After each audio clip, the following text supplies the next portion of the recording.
I'm Rebecca. The last thing I ever got from my sister Sarah was that picture, her smiling at the park with my niece Emily on her lap. She texted it to me at 11:04 a.m. on May 3rd, 2004 with the caption "Sunny Day." By 2 p.m., her phone was dead, her car was still in the parking lot, and they were gone. For 21 years, I've stared at that playground photo wondering, until the call came yesterday. Not from the police, but from the caretaker at St. James Cemetery, the place our family has been buried for a century. If you've ever loved someone so much that their absence feels like a missing limb, this story might be hard to hear, but I need to tell it. For 21 years, the not knowing has been a kind of living rot. It eats you from the inside. You learn to live with it, to function, to smile at holidays, but it's always there, a cold spot in your chest. Sarah was my big sister. She was the one who was supposed to have it all figured out. She was organized, smart, and a fiercely protective mother to Emily. Emily, God, she was only 3. She had these bright blue eyes and a laugh that sounded like little bells. In my mind, she's still 3 years old, sitting on my sister's lap in that park, wearing that little pink shirt. That picture wasn't just the last time I heard from Sarah. It was the last time I felt whole. The investigation in 2004 was a nightmare of false hope. We searched that park. We searched the woods. We searched the river. Her husband, Jason, had what the police called a rock-solid alibi. He was at a banking conference in Chicago, 200 miles away. He'd even given the keynote speech that morning. He was heartbroken, or at least he played the part well. He cried. He begged for their return on the news. But there was always something in his eyes I couldn't trust. A tell, as my father used to say. But the police cleared him. With no leads, no ransom note, and no body, the case just froze.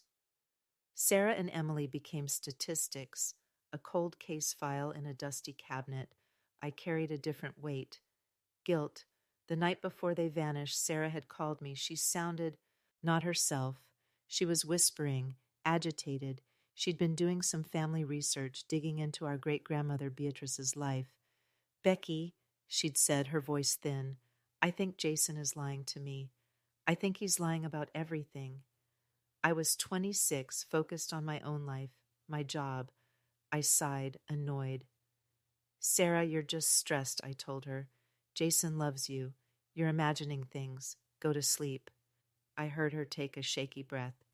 "You don't get it, Becky," she said. "It's not just, oh, forget it. I'll see you Sunday."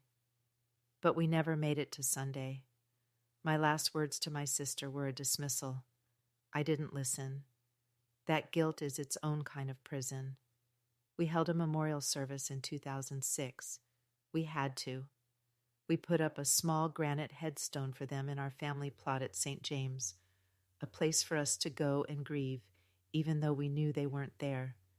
It sat right beside the large, ornate stone of our great-grandmother Beatrice. Then yesterday, my phone rang. It was a local number I didn't recognize. "Ma'am, is this Rebecca Miller?" The voice was gravelly. "This is Martin, the groundskeeper over at St. James." My heart stopped. You learn to associate unknown calls with bad news. Well, ma'am, we have a situation here. We were digging the plot for the Henderson service right next to your family's line, and the ground gave way. We thought it was just an old casket collapse, but, ma'am, it's not a casket. It's a metal door, under the ground, right over your great-grandmother's plot. I drove, my hands shaking so hard I could barely grip the wheel. I'm 47 now. The 21 years are etched on my face, in the gray strands of my hair, but in that moment I was 26 again, driving to Sarah's empty house, that same cold acid rising in my throat. St. James is old, full of towering oaks and angels weeping stone tears. In the back corner, by the old iron fence, was our family plot, and it was now a crime scene. There was yellow tape, a police car, and a muddy, rectangular hole in the ground. Martin, a man who looked like he was carved from the same oak trees, was standing with a young female detective. She introduced herself as Detective Angela Santos, and there it was.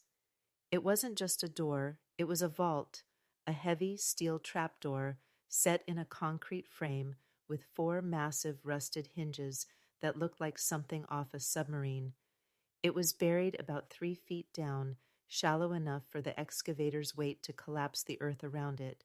It was resting above Beatrice's grave, as if it was using her as camouflage. "It's not on any cemetery map, Ms. Miller," Detective Santos said, her voice gentle. "It's not ours. It looks like it was buried here, off the books, a long time ago." My mind flashed to Sarah's last call, her research. Beatrice. "It was Beatrice's," I whispered, not even knowing if it was true. "My sister. She was looking into our great-grandmother's history right before she went missing." Detective Santos looked at me, her eyes sharp. "Your sister is Sarah?" My case file, it turned out, was on her desk.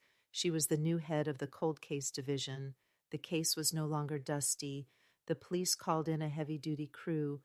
Those hinges were seized, rusted solid by 2 decades of damp earth. They had to use hydraulic cutters, the kind they use for car wrecks. The sound was a high-pitched scream of metal echoing off the headstones. It took an hour. With a groan of tortured steel, the door was finally pried open. A wave of cold, musty air hit us. It smelled like wet concrete, rust, and something else, like old paper. Detective Santos and another officer, flashlights cutting the gloom, lowered themselves into the hole. It wasn't a tomb. It was a small, concrete-lined room, maybe 6 feet by 6 feet. A bunker. In the center, on a low concrete pedestal, sat 2 objects. One was an old, rotting, leather-bound book. The other, sitting right next to it, was a bright yellow waterproof pelican case, the kind you take camping, the kind that didn't exist in 1920 when Beatrice died, the kind that was perfectly, jarringly modern. My breath caught. I knew, with a certainty that made me sick, that Sarah had put it there. The officer handed the case up. Detective Santos snapped open the latches. It wasn't locked. She opened the lid. Inside, on top of a stack of papers, was a small, silver disposable camera. Under that was a folded piece of paper sealed in a Ziploc bag. She pulled it out, her gloved hand careful. It was a note, and I recognized the handwriting instantly. It was Sarah's. Detective Santos read it aloud, her voice steady, but I could hear the change in it. The case was no longer cold. "Rebecca," it began. My knees almost buckled. "Becky, if you are reading this, I was right, and I'm probably gone. I'm so, so sorry." I put my hand over my mouth, a sob escaping. Martin, the groundskeeper, put a hand on my shoulder. "Becky," the note continued, "I found Beatrice's journal. She wasn't just a quiet old lady, she was a bootlegger. This vault was where she hid the cash. I found her key, I found this place. I thought it was just a fascinating family secret. But then I found his." "His?" Detective Santos looked up at me. "Jason," I whispered. "Her husband." "I found his," Sarah's note read. "He was using it too. He found it God knows how, and he's been using it. He's not just a banker, Becky. He's a criminal. He's laundering money, millions. He's been stashing his real ledgers, his offshore account numbers, his passwords. I found them. I confronted him. He laughed at me. He told me I was crazy, the same way he tells everyone I'm emotional and unstable. He said he was going to a conference in Chicago. He told me if I touched his things or told anyone, he'd make me disappear and take Emily." The air left my lungs. The rock-solid alibi. "He's at a banking conference in Chicago," I told the detective, my voice cracking. "He had 50 witnesses." "He's lying," Sarah's voice continued through the note. "It's the perfect alibi. Who would look for a man who is 200 miles away? But he's not who he says he is. I'm taking his evidence. I'm putting it in this case. I'm putting it back in the vault because he thinks I'm too scared to come here. I'm taking Emily and I'm going to run. I'm going to the park first to be in public. Then I'm going to you. I'm so scared, Becky. If something happens to me, this is the proof. The alibi is the lie. He has a friend, someone from his past, his father's old business. Check his father. Please, Becky, don't let him get away with it. Don't let him keep Emily. I love you. I was weeping, openly. 21 years of guilt, of dismissing her, of telling her she was paranoid came crashing down. She wasn't paranoid, she was terrified. And she was right. And I had failed her. Detective, I said, wiping my face, my voice hard. What do we do now? Detective Santos was already on her phone, her voice low and urgent. I need a search warrant for Jason Fuller's residence, effective immediately, and I need a full background check on his father, Walter Fuller. Yes, the one who died in '98. I need to know every business he ever owned, every asset, every employee. Specifically, I'm looking for anything related to aviation. The alibi. The perfect alibi. Jason was at the conference. He gave the keynote at 9 a.m. He was at the closing dinner at 8 p.m. But there was a gap, a 10-hour gap where, as the conference organizer had told police in 2004, Mr. Fuller had retired to his room with a sudden migraine. No one questioned it. He was the VIP. He'd put the Do Not Disturb sign on his door. Detective Santos and I went back to the station. The box of evidence was logged. The stack of papers was exactly what Sarah said. Ledgers, offshore bank codes, names I didn't recognize. The disposable camera was sent to the lab, though after 21 years, we weren't hopeful. The journals from Beatrice were logged too, a piece of my family's hidden history. Jason Fuller remarried in 2009, Santos told me, reading from her screen. He lives in a gated community out in Lakeview, has 2 sons. He's a partner at his firm now. He had moved on. He had built a new family on the bones of his old one. A cold, pure rage settled over my grief. The first break came from the background check on Jason's father. Walter Fuller had owned a lot of things, but one of them was a small private airstrip, just a strip of asphalt in a tin hangar about 40 miles outside of town. He'd used it for his private plane. After he died, the property was sold, but the hangar and strip were still maintained by an old friend of his, a man named Thomas Bishop. A private airstrip, Santos said, her eyes meeting mine. He didn't need a commercial flight. He didn't need TSA. He just needed a 10-hour window. We drove out to the airstrip. It was desolate. Thomas Bishop was in his late 70s, oil-stained and weathered. He was welding an old tractor when we pulled up.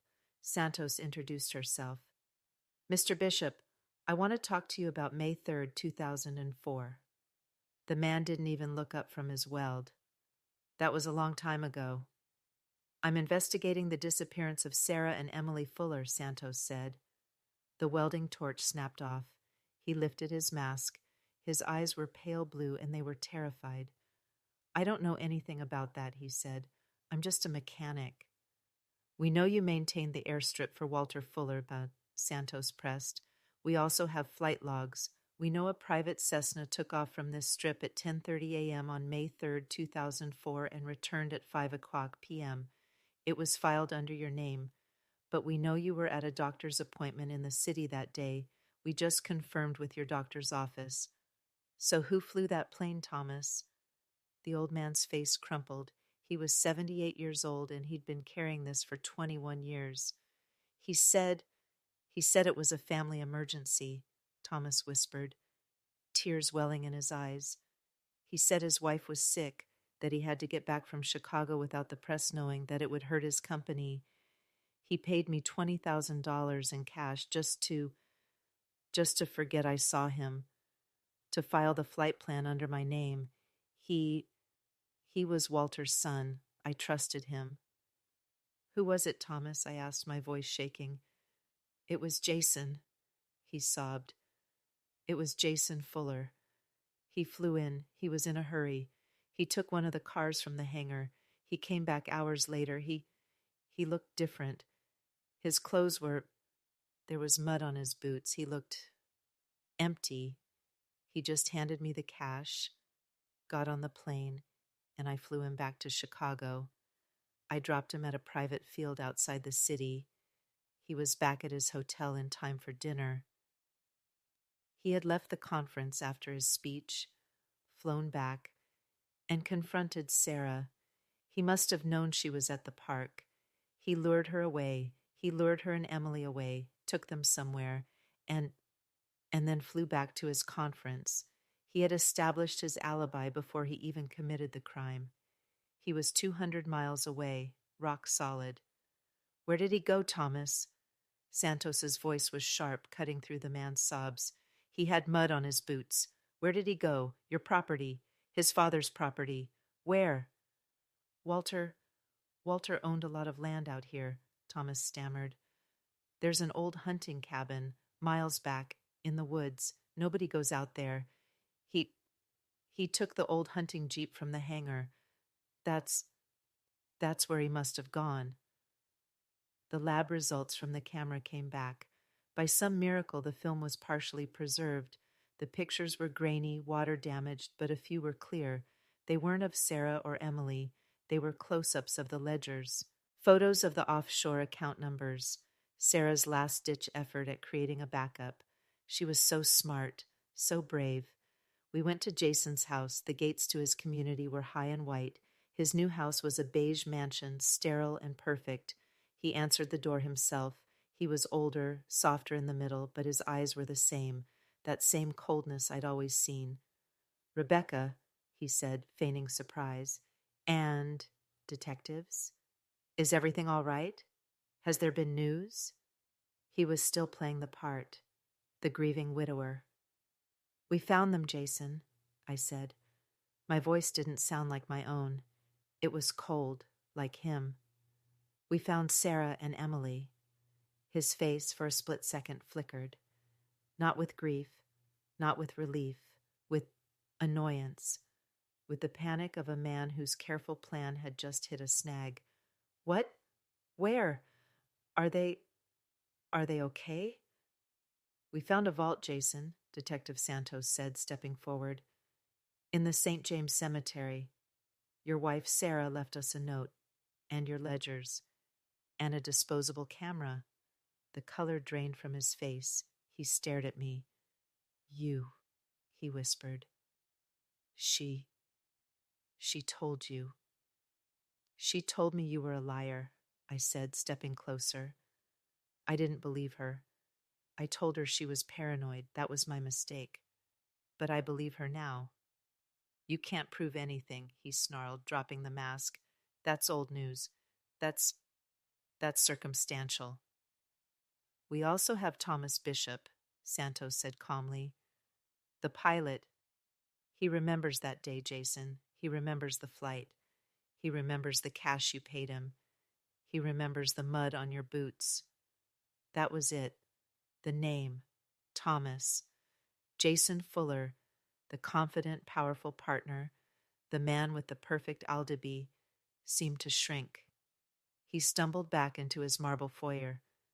He was a senile old man, he stammered. He's lying. And the old hunting cabin, Jason? I asked. The one on your father's land? Is that where they are? He didn't speak. He just stared at me. The hatred in his eyes was so profound, so absolute, it was terrifying. But he was trapped. The perfect alibi, the one he had hidden behind for 21 years, was gone. His new wife appeared at the top of the stairs, asking what was wrong. He didn't even look at her. He just collapsed onto a small bench in his hallway, put his face in his hands, and said, She wouldn't stop. She wouldn't stop. She was going to ruin me. She was going to take my daughter. Your daughter? I screamed. She was your daughter. Emily, what did you do to Emily? He looked up, and this is the part that will haunt me forever. He looked up, his face blank, and said, She was just there. She was in the car. She saw. She wouldn't have understood, but she wouldn't have. It had to be clean. He confessed. He confessed everything. He met Sarah at the park, told her he would give her the divorce, give her everything. They just had to go somewhere private to sign the papers. He drove them to his father's old hunting cabin. He he ended it there, both of them. He buried them in the woods under an old oak tree and flew back to his conference. He flew back, had dinner, and the next day he flew home and reported his wife and daughter missing. He even helped lead the search parties, knowing they would never look 40 miles away. On his own private land, the police found them right where he said, right where they had been for 21 years. We had a real funeral, not a memorial, but a funeral. We had 2 small caskets. I had their original headstone. The empty one moved. We buried them in the family plot right next to Beatrice, the great-grandmother whose secret, in the end, was the key to finding them. I stand here sometimes at St. James. I look at the new grass growing over the graves of Sarah and Emily, and I look at the ground where the vault was. The police sealed it back up. It's just earth now, a small scar in the grass. I finally understand my sister's last words to me. You don't get it, Becky. I didn't. I didn't get that she wasn't just afraid of a cheating husband. She was afraid of a monster. My guilt hasn't vanished. It's just changed. It's not the guilt of not knowing anymore. It's the guilt of not listening. Jason will spend the rest of his life in prison. He lost his new family, his money, his freedom. It's justice. But it's not peace. Peace is a much harder thing to find. If you were me, how could you ever learn to forgive yourself for that one final dismissed phone call? Subscribe if you believe every secret, no matter how deep it's buried, will one day find its way to the surface.